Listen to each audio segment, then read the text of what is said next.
am solo trop pour ñun li tax mu am solo trop pour ñun waa Ngor ñoo organisé le collectif pour l'extension du village de Ngor ñoo organisé mais dañ ci ànd ak suñuy nawle ñu dëkk Yoff ak Wakam li ñu def nii tey fii ñoom dinañ ko def suba ak ginnaaw suba Yoff ñoo aye ginnaaw suba Wakam moo aye te mënuñoo wax te duñ leen jaajëfal parce que vraiment ànd nawle la ñu ànd mais bi ñuy nuyu suñu maire yi parce que suñu maire yi quand même luñ mënti wax ñoom ñu ngi ànd ak ñun ci combat bi bu ñu jógee si loolu dinañ nuyu suñu autorité coutumière ñoom vraiment ñu ngi ànd ak ñun ci combat bi defuñu dara lu ñu yëgul lépp lu ñu def dem nañ waxtaan ci ak ñoom muy autorité coutumière bi autorité religieuse bi aussi ñu ngi leen di nuyu imam yi ñu ngi leen di nuyu bu baax di leen jaajëfal li tax ma tàmbalee foofu nag mooy dañu nekk ci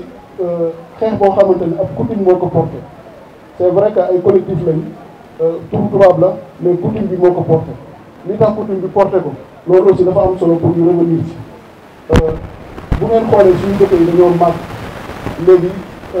maire bi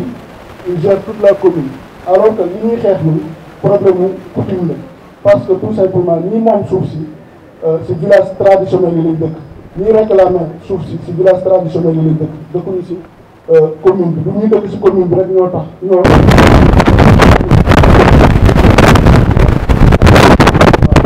combat bi ñun ñi nga xamante ni ñun ñoo ko moom donc loolu dafa am ëllëg moo tax beneen bi yan moo tax ñu koy xeex lan moo tax ñu ne ñoo ko moom loolu aussi dafa am solo pour ñu revenir parce que nit ki bu laa xeex dara da ngay xam li ngay xeex ndax xam nga lan moo ko waral d'abord ndax yow yaa moom li ngay xeex fan nga ko teg parce que lu ñu mënta wax souvent autorités yi étatiques yi bu ñu génnee bu ñu waxee dañuy jixi jaaxe xelu nit ñi donc lii waral ñu war leen expliquer loolu ne ñun ñoo ko moom loolu bokk na si li tax ma jël kàddu gi tey nan lañ def ba moom ko bu ngeen xoolee ay tool la woon si cosaan d'abord si cosaan ay tool la yoo xamante ne ay suñuy maam ñoo ko doon bay ku nekk xamoon na maamu jàmbur fan la moomoon bu laa dara di xew ñëpp xamoon nañ ne ay tool la yu ñu doon bay di ko dundee léegi tubaab bi ñëw daal di wax ne suuf dañ koy mandarga dafay am këyit loolu moo andi affaire titre foncier bu ngeen déggee titre foncier loolu moo ko andi bi ñu waxee ne dañ koy wutal titre foncier aussi dafa am aw yoon wu mu jaar ku nekk xam na ne tey jii boo laa dagg sa tool di ko wutal këyit da ngay def lu ñuy wax bornage mais ñun avant ñuy def bornage ay ñag ñoo amoon dañu ñagoon tool yi ku nekk xamoon ne sa tool fan la yem ku nekk xamoon ne kan nga diggaale loon tool donc loolu déjà c'était réglé au niveau de la coutume ku nekk xamoon ne sa tool fan la yem te ku nekk nangaloon na moromam fi toolam yem donc léegi si base boobu la mag ñi commencé di tëri seen i tool di borner seen i tool nan lañ njëkk a def comme on était organisé comme ni ñu koy faral di waxee tout le temps léegi yi dañoo amoon une organisation il y avait des attestations coutumières yoo xamante ne si assemblée des frais la doon joxe wala assemblée jàmbur yi la doon joxe moom ñoom ñoo daan joxe kayit bi nga xamante ne moo daan départ pour nit ki am reconnaissance si suufam te loolu bu ñu ko daan def daf daan am ay témoins autorité coutumière bi moo daan doon témoin bi moom moo daan signé wane ne kii tool bii moom moo ko moom donc loolu si base boobu la doon départ bu ñu defee si ak étape boobu fan la ñuy dugg dañ doon dugg sur le certificat administratif avant certificat administratif bi y avait d'abord le certificat de bornage dinañ ko borné mu am ay témoins ñi nga digaaleel tool dañuy témoigner nangul la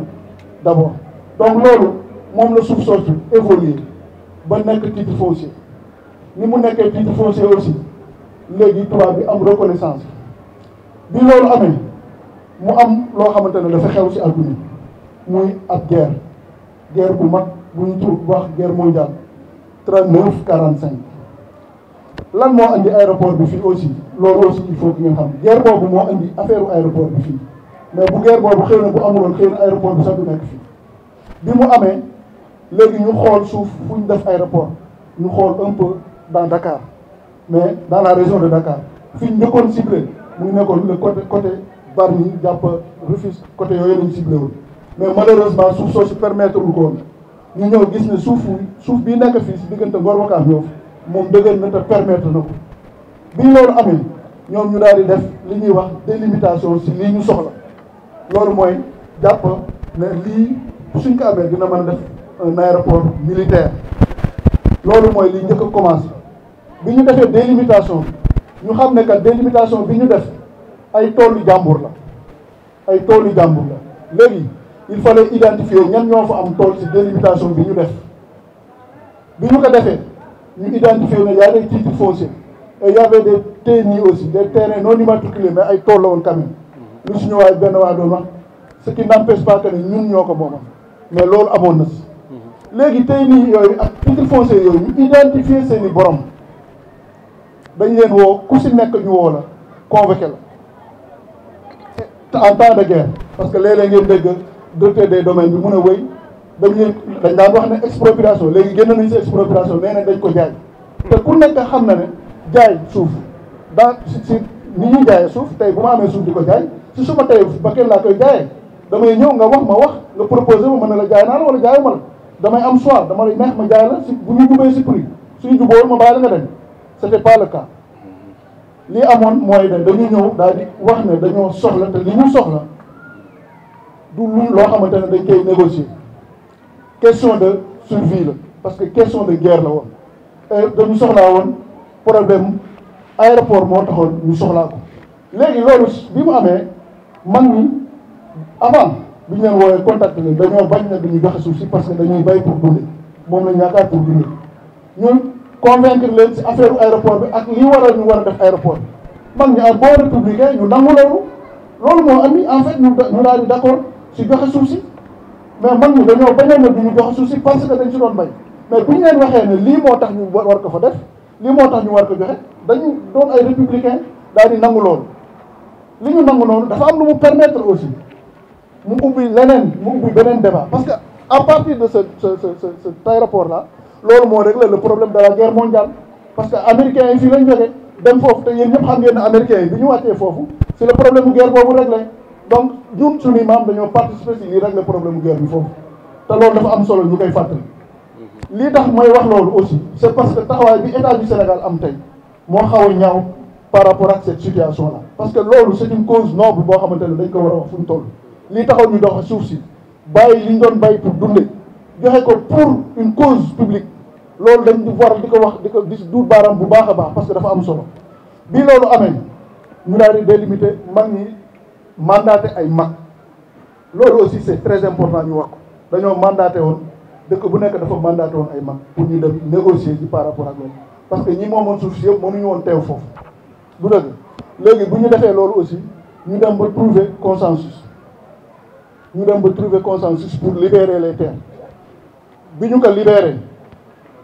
ñaa ngi wax dañ leen exproprier ñaa ngi wax dañ ko jënd loolu yëpp ba léegi amul benn kayit bu mën a génn ne wane ne jënd am na vente am na parce que lii mënul am vente classique comme ni ma leen ko waxee léegi vente classique mënu si am parce que vente classique mooy lan mooy ne man dama am pour jaay suma suuf déclarer ko nit ñëw ne dama ko bëgg pour ma jaay ko alors que fii dafa am contradiction bu si amoon dañ la contrarier pour nga jaay du dëgg dañ la contrarier pour nga jaay ñëwloo pour jaay pour sa tey fu bakkan mais dañ laa wax ne la dafa am situation boo xamante ne dafa am moo tax ñu ne la da ngay joxe suuf bi pour que ñu régler problème mu guerre mondiale bi donc loolu mooy li nga xamante ne mooy historique suuf bi si diggante bi nag bi ñu demee ñu toog Ablaye Wade xëy bés ne tey dafay jël aéroport bi toxal ko à l'époque wax nañu ne envoyé nañ ay émissaire si dëkk yi ñetti dëkk yi pour yëglu mais loolu amul suite Ablaye Wade commencé bi mu commencé nit ñi yëngatu bi ñu yëngatoo mu ngi njëkk a commencé si affaire monument de la renaissance bi ñu koy tabax si la ñu jëlee suuf bu bari ñu jox ko mbàkk yu fay pour affaire construction monument de la renaissance li mu waxoon mooy ne amuñu xaalis léegi day joxe suuf bi en revanche bu amee entrepreneur bu ko mën a liggéey mu fay ko suuf loolu la waxoon à un prix boo xamante ne yéen ñëpp xam ngeen ni mu demoon ñëpp dénoncé woon nañ ko à l'époque si noonu loolu fexe ba créer fi benn situation au niveau des 3 villages muy lan muy ñetti dëkk yi daje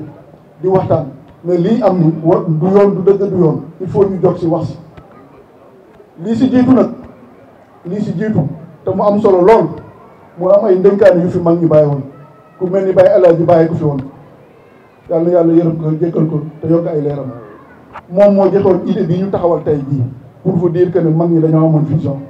moo ne woon bu ñuy xeex suuf si bu benn dëkk beddagu xeex ko moom kese ne ñetti dëkk yëpp doon benn say xeexandoo parce que si noonu la ñuy ëppee ay chance la mu doon wax tey le temps lui a donné raison tey jii Ngor yuuxu nañ ba taay waaw Kaam yuuxu nañ ba taay waaw Ngor waaw Yoff yuuxu nañ ba taay mais kenn mosu leen wuyu tey jii daje bi ñu daje fii tey ak li ñu dëgmal nii am nañ yaakaar ne buñ si yeggee bu ñu demee ba à bout par rapport ak plan d'action yi ñu am nañ yaakaar ne bu ñu defee li ñu war a def état bi dinañu wuyu par force te loolu moo jara am taxawaay loolu moo tax tey ñu di leen fàttali historique bu suuf si ni mu demee pour ngeen xam ne li ngeen di xeex ni droit bi ngeen si am ak lan moo tax ngeen war si taxaw lan moo tax ngeen yéen a ko moom lii tax yéen a ko moom il faut ñu fàttali leen ko ñu wax leen histoire bi yëpp pour ngeen xam ko c'est une cause noble moo taxoon ñu joxe suuf bi cause bu noble la woon moo taxoon ñu joxe suuf si mais c'était pas pour jaay ñu ko parce que dañu bëggoon jaay c'est pas vrai musuñu ko jaay musul am te boobu ba léegi ñu ngi wax musuñu génn benn këyit musuñu toog si benn débat ba génn këyit ne mas nañoo jaay suuf si wala fi mandarga bi wane ne jaay nañ suuf baa ngi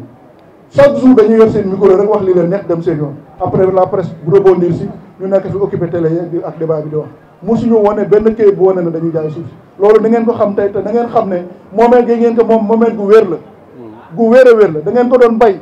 te tool boo ko laa bay da nga gor da nga dindi xeer da nga def lu nekk pour mettre en valeur d'abord pour mën ko bay donc coono boobu yëpp loolu yëpp mu ngi si bu dul woon sax loolu bu fekkente ne loolu sax amul woon mais gën a jigéen gën a yey gën a jigéen rek gën a yey foofu lay tëjee foofu lay daanale suma waxtaan pour mu bàyyi suma naataango yeneen ñu am lu ñu wax di leen jaajëfalaat bu baax si taxawaay fii bu ngeen fàttali ko fii 2008 fii tante bu mag defoon nañ ko fii Ngor Wakaam Yoff daje mu doonoon daje bu rëy 2011 en 2011 daje bu rëy amoon na fii booba yàlla def na suñu dëkk yi neexoon ndomba tànk yëpp ñëwoon nañ fii ñëpp d'accord nañ sur le principe ba tey ji sax gëm naa ne ñëpp d'accord nañ sur le principe mais li am solo mooy daje boobu dafa marquant woon par rapport à l'histoire parce que daje boobu yàlla dafa def mag ñi daje avant ñu daje dañu dox def ay jéego yu bari si wàllu administration bind nañ autorité bu nekk bind nañ ko par rapport ak affaire suuf bi ñu ñëwee fii en 2011 ñu wax fi wax ju rëy def résolution yóbbu état bi jox ko musul yëngatu musu ñoo def dara malheureusement nag si diggante bi après lu nekk xew na fi suñu dëkk yi xaw a tas yëngatu loolu moo xaw na freiner à peu près lii def mais amoon na relève bu amoon après xale yi ñoo jóg mooy ma si gërëm ku mel ni El Hadj Ablaye ak ku mel ni ku ñuy wax Birane Mbengue Yoff ak ku mel ni xale ñoom may mun a ñu bare ñu ngi fi ñoo xamante ni ñu ngi fi woon ak ñoom Alpha Ba Wakaam ak ñoom Doudou ñu taxaw fii continuer combat bi ànd ak mag ñi comme niñ ko daan defee comme niñ ko defee bii yoon musuñu dem musuñu wax te waxuñu ak kilifa yi parce que luñ doon def dañ leen koy yëgal bi ñu jógee si loolu xam ngeen ne am na benn événement bu fi amaatoon en 2015 fii mooy jour bi ñuy sànni lacrymogène yi si biir jumaa ji yéen a ngi koy fàttaliku bu baax jour boobu aussi lu mel ni moo ko waraloon dañoo jogoon pour am luñ doon wax ñu ne duñ ko fi wax pour vous dire que ne état bi li muy def xam na ko bu baax léegi nag dafa am lenn loo xamante ne il faut que ngeen xam xeex bi tàmbali na depuis du tey la tàmbali yàgg naa tàmbali ay nit yàgg nañ see taxaw te du arrêté tey tant que jotuñu suuf si ay nit ñeneen nit ñëw nañ tey continuer xeex boobu c'est la continuité loolu mooy li am solo te lii tax mu war a continuer wax nañ leen ko léegi donc te li ñu leen di wax nii aussi boo ngeen xam amul benn yoon bu am autorité bu sérieux bu ñu wuyu amul benn yoon bind nañ ay correspondance ba sonn pour ngeen xam ne bu fekkente ne suba da ngeen gis lu muroog leneen rek ngeen xam ne nit ñi def nañ li ñu war a def yépp du ñu ay bandi yu jóg di réclamer lu n'importe quoi mais dañoo jaar si yoon def nañ li ñu war a def yépp malheureusement état bi moo dul répondre par rapport à loolu. mën a ñàkk tey pour collectif pour l'extension du village Ngor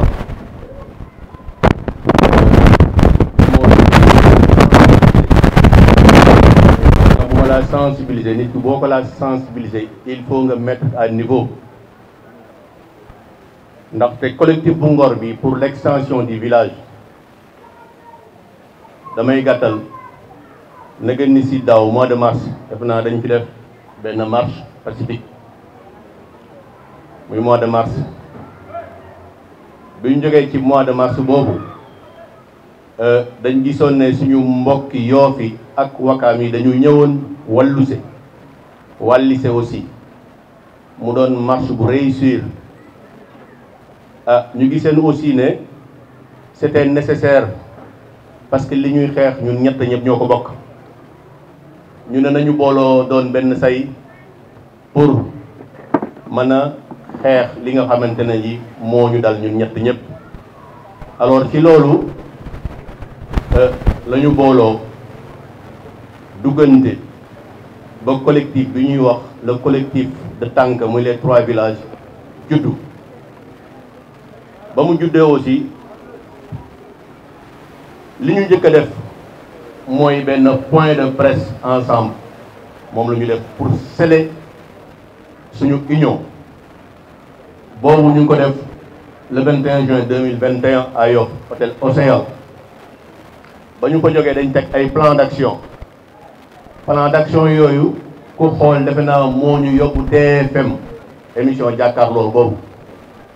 addina bi yëpp xam ne lii Modou Ndiaye wax fii sànq moom la ñu wax foofu suñu porte-parole du jour keroog muy Seydina Issa Laye moo ñu ko teewal taxawu ñetti dëkk yi bu baax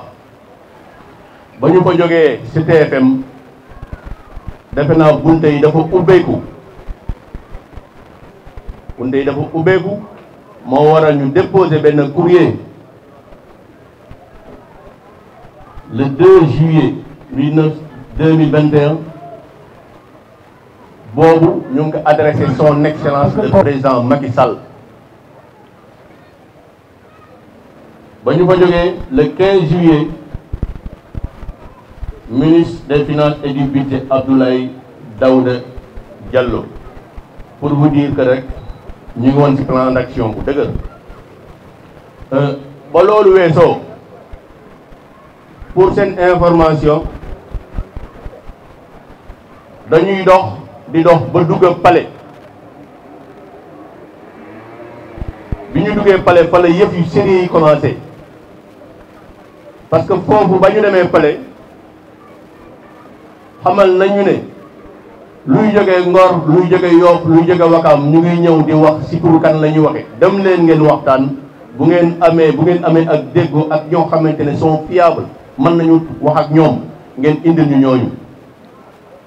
sa la ñu dellu ci ñetti collectif yi ñu koy defee toujours Ngor bi Yoff di ñëw Wakaam di ñëw bataaxal boobu ñu bindoon ñu ngi ko bindoon le 30 septembre 2021 bii bi ñu ñëwee itam dañu gis ne village traditionnel lañu ni ko Modou Ndiaye waxee ñu ne nañ ko axé sur une demande traditionnelle parce que ni ko Modou Ndiaye waxee sànq biir Ngor ñoo am problème def naa dinañ ci ñëw bu Jibril ñëwee ci situation démographique bii Ngor di dund Jibril dana ci ñëw du ma dugg ci domaine am damay wax rek ne traditionnellement fare yi dañu taxaw àndoon ak jaraaf Saliou Samb yal na yàlla yokk ay leeram mu jóge fi Babou Samb wuutu ko ak imam Youssou Ndoye nekk fi ak fare yi waa Ngor continuer collaboration boobu ba ñu waxtaanee dañu dëppoo ak waa Wakaam ak waa Yoff si ne kenn nattaablew ne ay jullit lañu te imam yi kenn mënu leen contester ñoo ñuy jiite donc bu dee lu wóor rek nañu jël ñetti imam yu Ngor Wakaam ak Yoff ñu d'accord ci loolu ñu ne tamit ñëpp xam nañ ne Yoff am na ay frais génération ba génération la Ngor am na ko Wakaam am na ko ñu ne nañ jël président frais yi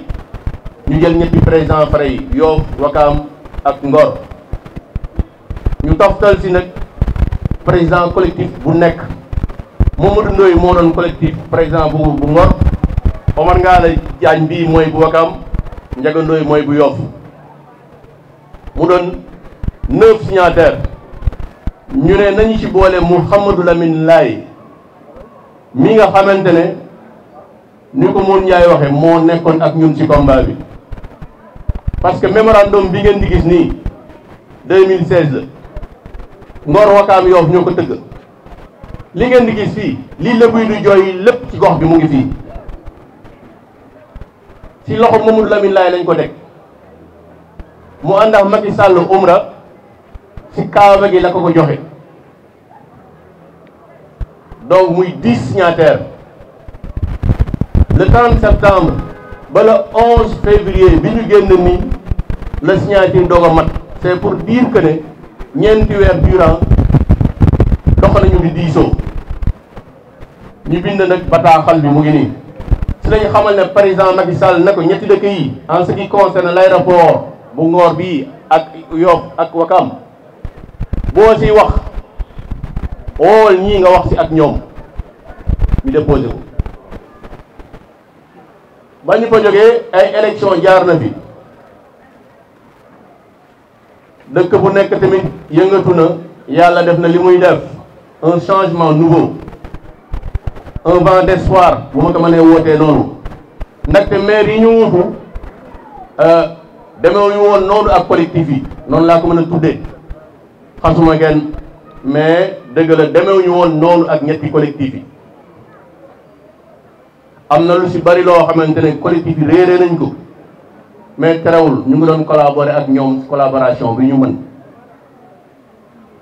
ñii fi yàlla indi ñu doon ay maire nag ku ci mel ni Maguette yi defe naa kii wax na ko ci ñun na woon Mbacke Gueye ci ñun na woon yàlla def ki doon maire ki doon adjoint ñun waa Ngor ñu recadrer suñu collectif Maguette yi rafetlu ko Mbacke rafetlu ko moo waral kii Djibril Samb bi moo remplace Mbacke Gueye mooy le secrétaire général bu collectif bu Ngor léegi Maguette yi mii yoroon communication Baye Bara Ndoye toftal ko Mamadou Ndoye dafa tukki te tamit nee na ab ñëwam yàlla rek moo xam sa la ñu jële Mamadou Ndiaye def ko coordinateur intérimaire donc c'est bon ñun waa Ngor ñu xamal leen ne loolu ñu ngi ko doon def ba yegg si fii tey moo tax bu ñu yegg si fii tey dañ leen di sensibilisation bi lenn lu dul lii tax ñu woote fii moo ne tànk moo teg plan d'action Ngor war a exécuter plan d'action bu tànk plan d'action bu tànk lan la woon c'était le 14 février bi ñu génn dañu daje fii ci Ngor ñu ne nañ teg planning bi dañ ne woon du 14 au 21 il faudrait que ku nekk gis sa maire pour que maire bi dalal collectif bi tànk bu ñu paree ci loolu ñu jàpp ñetti dati forum yi defe naa tey lañ ko ubbi Ngor ubbi suba Yoff gannaaw suba Wakam biñ paree ci loolu aussi dañ jàppoon benn date bu symbolique muy le 1er mars demande sociale la woon mobilisation générale lañu waxoon pour que ñetti dëkk yi génn manifester pacifiquement date boobu bi ñu ci sensibiliser bi ñu yëgsee ci ne dañu war a seeti Mouhamadou Lamine waxtaan ci ak moom parce que dafa coïncider ak préparation appel bu Layeen bi ñun ñi fi toog ñëpp xam na ne njabootu Seydina Limaamu lañu sallallahu alayhi wa sallam njabootam lañu période bu ni mel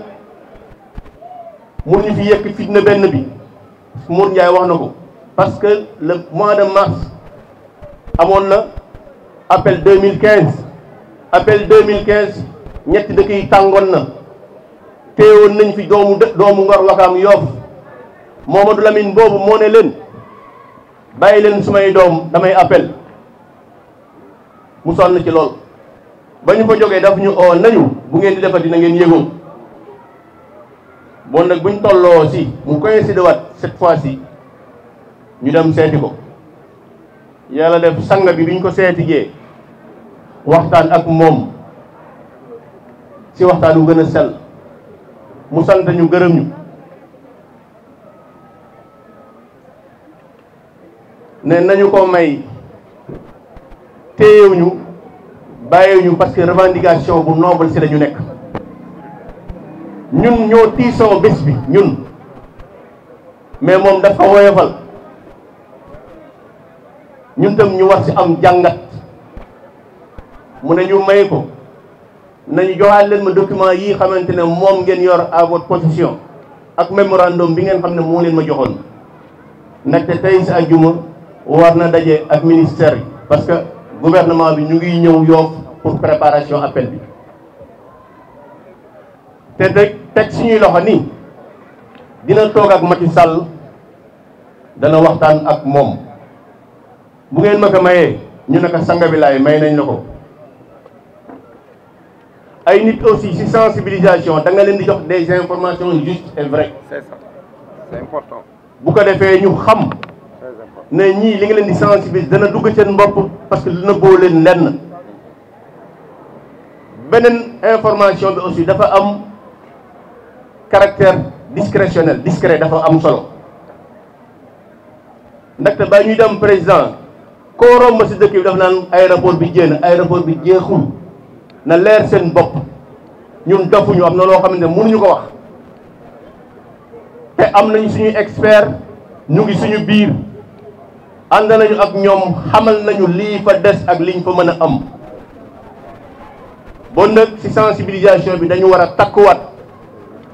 gën a gëm liñ leen di wax ku nekk taxaw tem du weesu lu dul ñun dañuy bàkk histoire ak bari ay problème ñun bari ñu ay problème ñun ku dugg ci ñun nag yaay am problème kii ci frot ci pic lébu jikkam la lébu réagi bon maanaam dañu tooñ Abdoulaye Wade ñëw na fi na yéen ku jotee yéen moo leen tooñ yéen a ngi toog fi ngeen toog rek moo waral mémorandum bi waa Ngor ak waa Wakam waa Yoff bu ko gis sa xol day jeex li ñuy def dafa metti ba Macky Sall palais bi mu nekk lébu yi ñoo ko moom état Sénégal li muy décidé fi muy décidé yëpp ak fi mu am jàmm yëpp ñun ñoo ko moom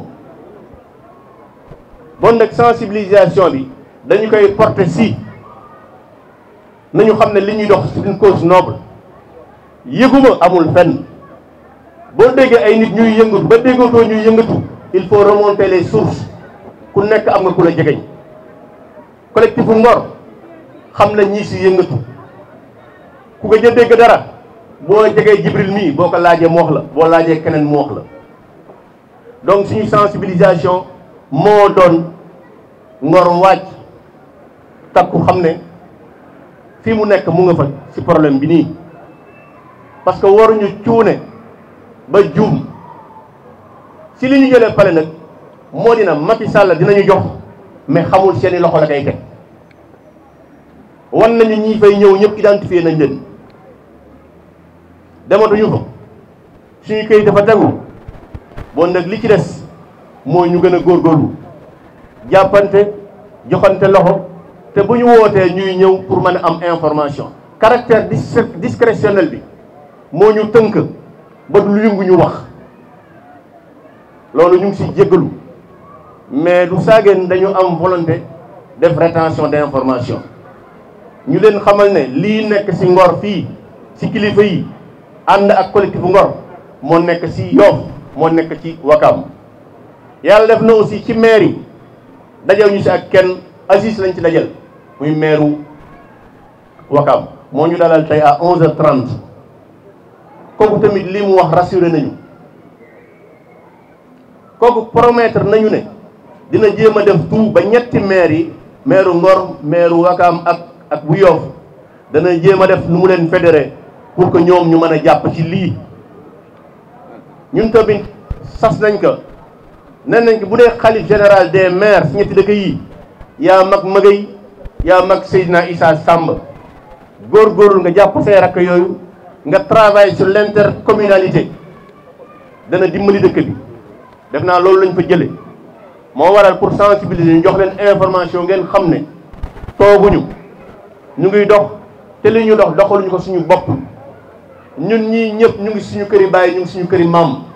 man maa ngi suma kër maam j'ai 61 ans deseetuma dara donc ñii juddoogul la ñuy waxal loolu il faut ngeen xam ko moo waroon ma bëggoon a yem foofu pour que sensibilisation bi ngeen xam ne informé nañ leen li ci des moo di ab taxawaay bon pour bañ a guddal kàddu gi ñu ngi sant suñu mbokki Yoff di sant suñu mbokki Wakaam di ñaan tamit suba Yoff la waaye Yoff ni ñu ñëwee fii ñun ñu góorgóorlu ba fekki leen foofu dimanche aussi ñu def noonu Wakaam donc kàddu yooyu laa doon yëg di sant ñëpp asalaamaaleykum wa rahmatullahi taala wa barakaatu. moo ko teg moo nekk ci côté ndijooram côté càmmoñam côté Yoff moo fa nekk côté nord ouest bi Yoff moo fa nekk nord est bi Wakaam moo nekk ci sud est bi boo xoolee ci ginnaaw géej gi moo fi nekk l'océan Atlantique donc boo xoolee ci ginnaaw océan Atlantique bi moo fi nekk moo ko wër c'est une presqu'île donc mu jàpp ne mënuñoo dem ci côté beneen bi nga xam ne mooy géej gi ndax géej gi mënuñu see tabax di dem côté bële boo avancé da ngay dugg Yoff da ngay dugg Wakaam te ci diggante bi lan moo fi nekk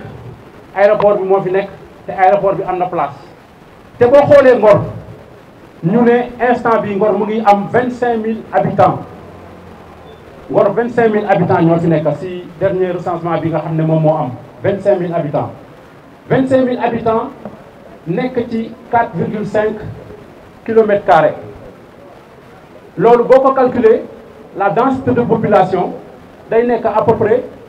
5000 habitants au kilomètre carré du ko mat ay 4300 4500 lay nekk au kilomètre carré waaye ñun dañ koy jël ci beneen fànn ndax boo gisee 25000 habitants yooyu nga xam ne moom la ñuy wax 25000 habitants yi 80% kilomètre carré moo ñëw traditionnel donc loolu bu ñëwee ci densité de population bi day nekk la nga xam ne dañuy dem ba nekk 10 000 habitants au kilomètre carré ndax li nga xam ne moom la ñu waxoon léegi rek mooy 4500 habitants yooyu noonu au kilomètre carré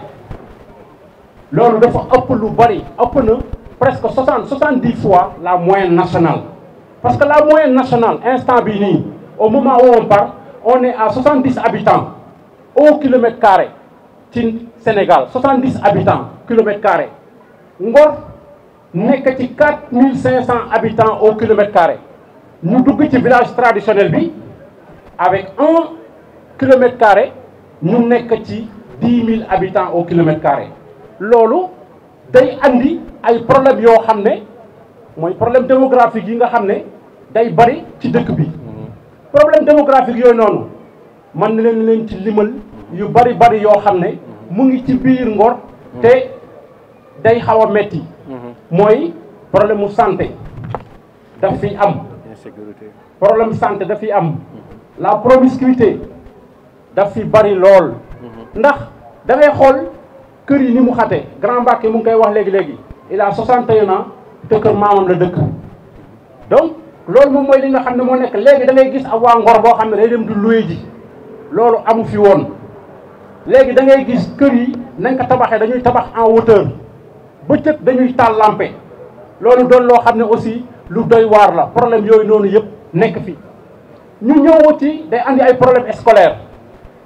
yi mooy lan mooy que ni boobu ba léegi ñu ngi laaj un CM wala un lycée Ngor mënuñu koo am mu doon loo xam ne lu doy waar la éloignement bi nga xam ne moom mooy nu mu tudd l'enseignement secondaire loolu day andi problème yoo xam ne mooy xale yi dañuy teel a bàyyi école xale yi duñu demati jàngi te loolu bu amee xale bi commencé taxawaalu bu amee insécurité am donc problème insécurité day ñëw problème insécurité tamit lan moo koy andi ñàkk jàng boobu noonu ak aussi la nga xam ne moom mooy aspect économique bi parce que aspect économique bi dafa xaw a doy waar ndax ñun dañu doon village boo xam ne géej moo fi nekk ñi si àpp si géej gi la ñuy dem géej gi yàlla def na vraiment la mu doon génneetu ko parce que li ñuy wax naan ça nourrit pas son homme donc loolu moom mooy li nga xam ne moo ci nekk ak yeneen yi nga xam ne moo ci nekk mooy les métiers de l'hôtelier. Les métiers de l'hôtelier parce que boo xoolee Ngor les plus grandes structures hôtelières du Sénégal ñu ngi fi ñëw sampu yàlla def na population bi ñu ci ëpp ci loolu la ñuy yëngatu waaye Ngor bénéficier aussi donc loolu aussi day doon loo xam ne aussi état war na ci intervenir de telle sorte que loolu war a mën a nekk donc problème yooyu nga xam ne moom moo ñëw yëpp dafa xaw a metti ci waa Ngor et que boo xoolee dëkk bi aussi ni nga xam ne population yi noonu la ñu tëddee boo xoolee 20 ñi nga xam ne ñooy moitié bi c'est-à-dire 25 000 habitants boo ko jëlee 10 000 habitants yi ils ont à peu près moins de 20 ans donc mu loolu doon loo xam ne problème yu bari moo siy sukkandiku ñëw si ndax booy wax Ngor croissance démographique bi ni mu doxee taux bi moo graaw parce que taux bi ça tourne entre 4 et 4 à 5%. boo xoolee en 2002 la population de Ngor était de 10 000 habitants ñu ñëw en 2007 population bi ñëw à 11 600 habitants nekk avec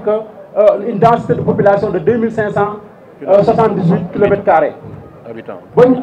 ñëwee ba 2019 population bi dem 24 000 habitants actuellement on est à 25 000 habitants donc loolu doon loo xam ne. ñun fi mu toll nii dëkk bi ni mu bindoo nga xool village traditionnel bi 20 000 habitants dëkk ci 1 kilomètre carré dafa doon loo xam ne lu doy waar la loolu moom moo tax boo gisee population yi di taxaw di jéem a wax ak état bi pour ñu jox ñu ci suufu aéroport bi ñu jël ko def ci loo xam ne vraiment population yi dinañu gën a yaatu ndax boo duggoon ci mbeddi Ngor léegi dina doon loo xam ne di nga gis loo xam ne lu doy waar la donc loolu lañ ci bëggoon a wax rek vraiment di sant mbooloo mi mënoon nañ gën a yaatal wax la nga xam ne ci aspect démographique yi loo xam ne vraiment dina tax état bi bu ko déggee ndax ñooñu ko gën a xam sax parce que ñoom c'est l'agence pour la nationale de la statistique et de la démographie ñoom ñooy génnee données yi nga xam ne moo nekk fii donc ñooñu ko gën a xam donc loolu moom mooy li nga xam ne moom lañ ci bëggoon a wax di sant mbooloo mi ci déglu bi nga xam ne moom lañ ñu déglu jërëjëf merci beaucoup. état du Sénégal moomu fi dara amu fa dara ba pare di ko def lu ko neex c'est ça le problème. moom laa rappelé sànq cosaan lañ ko moom ñun ñoo gor garab yi ñoo dindi xeer yi ñoo tiitre ñoo moom ñoo doon bay c'est aussi simple noonu la ñu moomee suuf mënuñu ko moomee neneen ñu dul noonu da ngay ñëw nga gor ko nga dindi xeer yi nga bay ko ñu laaj la ne daf ko utal ko këyit ñu utal ko këyit avant l'indépendance du Sénégal pendant que les tubaab étaient là c'est comme ça que ça s'est passé suuf si noonu lañ ko moom bu ngeen demee au livret foncier ngeen dem toucher le 4407 pour vous les journalistes allez vérifier ça le 4407 vous demandez les bordereaux analytiques su ngeen demandé les bordereaux analytiques dinañ leen jox liste su ñi nekkoon ñi amoon titre foofu yëpp dinañ leen ko jox avec leur numéro de titre foncier c'est aussi simple que ça ku bëgg a xam ndax suuf si ñoo ko moom wala moomuloo ko da ngay jël le numéro 4407 DG nga dem au niveau des impôts et domaines soo fayee page bu nekk 2000 francs soo fayee dinañ la génneel page bi nga xamante ne moo def tous les numéros de titres qui se trouvent sur l'aéroport de Ngor Wakam de Léopold Sédar Senghor c'est aussi simple. Mais c'est ça le problème le gars le kii là le directeur des impôts là mais mu ngi topp télé ak rajo yi di wax lu nekk mais mu ngi wax ne dañu ko jaay mais na génn kayit bi na ko génne wax naa leen jaay dafay fekk mu nekk si temps bu normal jaay boo xamante ne ñëpp xam nañ ne jaay bi muy wax mënul génn kayit benn ba pare conditions yi nga xamante ne ñun moom lañ joxe suuf si on l'a évoqué il y avait une guerre c'était pas possible de faire une vente c'est ça le problème voilà xanaa ay famille ñëpp duñ dajandoo benn place imaginez par exemple waa Ngor waa Wakaam waa Yoff ñëpp dajandoo benn place ne dañuy jaay ay suuf loolu est-ce que mas ngeen ko dégg fenn musul nekk musul am y avait une situation qui avait provoqué que ñu jël ay fii def ko aéroport militaire c'est comme ça que c'est parti voilà lépp luñ fi wax leneen luñ fi wax waxuñu dëgg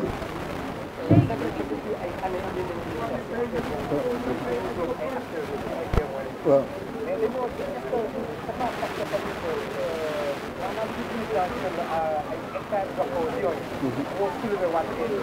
mais effectivement loolu moo ko soulevé li tax mu soulevé ko c'est aussi simple que ça xam nga ay nit aw askan nekk dans le besoin pour yaatal seen dëkk vous avez bien entendu c'est pour l'extension de nos villages ñun géej la ñu sës mënuñoo yaatoo géej fi ñu mën a yaatoo fii moo fi nekk fu naturel fi ñu mën a yaatoo aéroport bi espace bi yéen ñëpp xam ngeen mënuñoo yaatoo fenn et pendant ce temps au Sénégal dëkk yëpp ñu ngi def ay extension parce que dañu am ay espace yu ñu defee extension alors ñun ñu am espace bi pour def fi extension di ko demander en plus de cela waxuñu sax ñu jox ñu mais waxuñu ñu jox ñu lépp mais dañ ne nañu jox lu ñu defee extension suñu village pendant ce temps ce même président il vient il donne des terres à des gens qui n'en ont même pas besoin malheureusement tey jii yéen ñi ñëpp xam ngeen ne bu ngeen taxawee ci aéroport bi ngeen ne terrain ngeen bëgg ñu jaay leen léegi terrain parce que on a donné à des gens qui n'en ont pas besoin ñun dañu bëgg pour dëkk léegi ñu jël ko di ko jox ay footballeurs yoo xamante ne ils ont de l'argent mais c'est quoi le problème dans ce pays c'est ça le problème bu nit ñi waxee léegi ngeen ne voilà dañu am victoire dañu def lii dañu def la mais on s'en fout de ça waaw ñun suñu yoon newul ci loolu li ñu bëgg mooy dañu bëgg survivre on vous a dit tout de suite ne leen wax nañ leen nombre de personnes bi au kilomètre carré à Ngor ça c'est un problème ngeen foog ne nit ñi dinañ toog di seetaan loolu on va se battre pour ça on va pas se limiter là ngeen jéggal ma nag wax ji dina metti dina tàng mais on a besoin de parler comme ça pour qu'on puisse nous entendre parce que loolu moom foofu lañ tollu quoi en fait dañu sonna dañu sonna gis ngeen xale yi ni ñu bare nit ñi dañu bare ci dëkk bi amuñu fu ñu dëkk amuñu fu ñu fanaan et ça vraiment dinañ génn pour xeex voilà loolu la quoi wax nañ ko léegi def naa am na loo xamante ne aussi il faut que ñu bàyyi ci xel dañu am lu ñu dëgmal appelu Maam Limaamu Laay bi ça nous concerne on est foncièrement dedans ay suñuy kilifa la dañ faa dem ba waxtaan ak ñoom ñu am lu ñu dénk loolu la ñuy déglu nii bu ñu jógee ci loolu lu ñuy neex la wala lu ñuy naqari la loolu la ñuy xaar waaw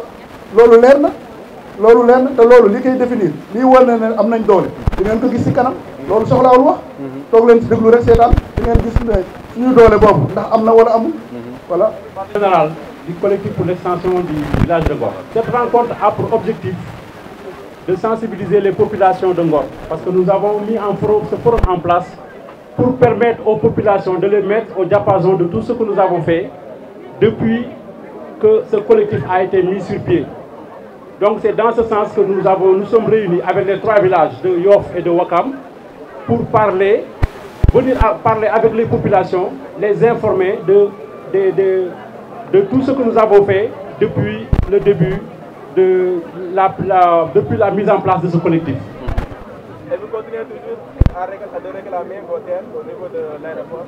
Oui, nous continuons de réclamer les terres au niveau de l'aéroport parce que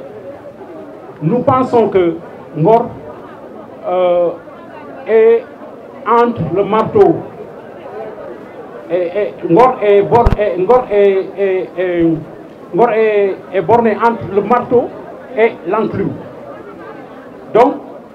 c'est ce qui fait que nous sommes réunis pour vraiment aller dans ce sens et informer les populations pour que nous puissions, pour que le gouvernement du Sénégal vienne discuter avec nous par rapport aux terres de l'aéroport. C'est juste que, ce que je voulais dire, c'est juste que nous avons mis en place ce collectif vraiment pour que le gouvernement du Sénégal puisse discuter avec les collectifs de Ngor, de Yoff et de Ouakam pour que nous puissions avoir des terres au niveau de l'aéroport. Parce que le village de Ngor, qui est là, le village traditionnel, est loti sur 1 km². Et ce kilomètre-carré-là, donc je parle du village de Ngor, le village traditionnel, tout le village de Ngor, la commune de Ngor, c'est 4,5 km². Par contre, sur ces 4,5 km², nous avons 25 000 habitants. Sur ces 25 000 habitants, les 20 000 habitants sont logés dans le village de Ngor. Ce qui fait une densité de population de 10 000 habitants au km² dans le village de Ngor. Ce qui fait que nous, on a pensé qu'on ne peut pas aller vers la mer. Parce que de l'autre côté, nous avons la mer. Et de l'autre côté, il y a l'aéroport qui est là, qui a été délocalisé. Donc nous pensons que nous sommes légitimes pour vraiment revendiquer ces terres de l'aéroport. Voilà, donc ça fait des années que vous êtes en train de mener la lutte par rapport à vos terres qui nous concernent. Est-ce à dire qu'actuellement, ce n'est pas lié au phénomène que le président a eu à donner que vous êtes monté au trône? La deuxième question, à l'issue de ce problème, quels sont les actes que vous pouvez sur lesquels le président peut continuer pour quand même récupérer vos terres? Oui, par rapport à cette question, nous pensons que le président, ça a commencé par le président Abdoulaye Wade. Il a commencé par donner des terres à Mbacké Faye et autres. Le président Macky Sall est venu. Nous avons entendu ceux qui étaient à Tabago. Il leur a donné des parcelles. Nous avons fait, pendant ce temps-là, nous avons fait un point de presse pour en parler. Actuellement, le président Macky Sall, nous ne savons pas s'il a donné, les terrains qu'il a donnés aux joueurs, c'est dans l'aéroport Léopold Sédar Senghor. Moi, je pense que les joueurs, ce qu'ils ont gagné, c'est la Coupe d'Afrique des Nations. Et ils méritent tous les honneurs. Mais nous pensons que les joueurs, quelqu'un qui gagne à peu près 50 à 70 millions par semaine, nous pensons qu'ils peuvent avoir tout ce qu'ils veulent. Nous, par contre, les villageois, nous n'avons pas là où habiter. Donc, nous pensons que le président Macky Sall devrait se retourner vers nous et nous donner des terrains. Donc, c'est dans ce sens que ce qu'il a donné aux joueurs, il l'a donné en tant que président du Sénégal. Mais nous pensons que nous sommes beaucoup plus légitimes que. Nous ne mettons pas des choses sur ce qu'il a donné aux joueurs. Ce qu'il a donné aux joueurs, il a donné aux joueurs. Nous pensons, ce n'est pas ça qui a fait que nous avons fait ce point de presse. Nous sommes dans notre dynamique de travail, notre plan de travail, nous sommes dans notre plan d'action. Donc ce n'est pas par rapport au Lyon que nous avons fait ce point de presse. Mais ça rentre dedans aussi. Donc c'est exactement ça. Qu'est-ce qu'on peut retenir ici à l'issue de ce forum des 3 jours concernant les 3 villages? Voilà, par rapport au forum des 3 villages, c'est un plan d'action que nous avons mis en place. Les 3 villages, Ngor va faire son forum et on est en train on y est. Wakam va faire son forum et Yoff va faire son forum. À l'issue de ce forum, ce que nous avons prévu comme plan d'action, nous avions prévu de faire quelque chose, mais nous n'allons pas le divulguer ici. Par contre, ça a coïncidé avec l'appel des Layènes. Nous sommes allés voir le porte-parole du Khalif des Layènes qui nous a demandé de l'attendre. Il va nous revenir. Donc je pense que Ngor, Wakam et Yoff, ce sont des zones stratégiques. Ce sont des zones hautement stratégiques. Donc, et très sensibles aussi. Donc c'est important que le gouvernement sache que nous sommes prêts. Et je pense que ce qu'on a prévu de faire, ça risque de vraiment faire d'énormes. Je vais en rester là.